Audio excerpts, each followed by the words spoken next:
Today I've heard on the radio that medical care is a right of every American.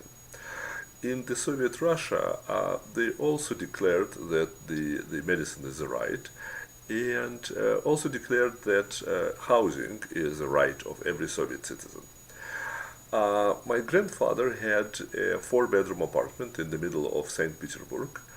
Nothing much, you would say, wrong.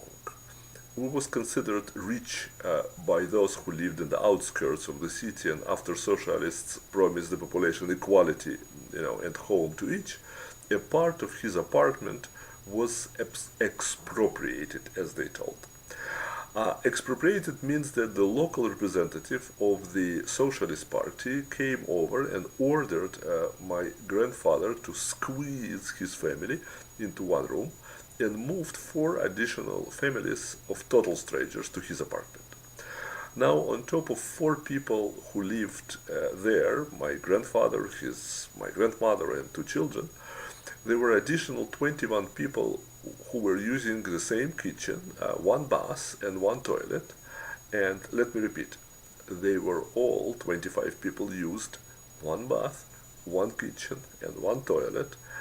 And actually, socialists delivered what they promised. Each family had only one room, but they were equal. And everyone had its own room, its own housing.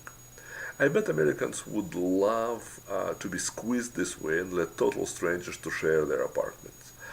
If you do not want that, you need to start thinking about what is right and what is obligation and what should be earned and what's not. And maybe you should start thinking about how to stop this madness.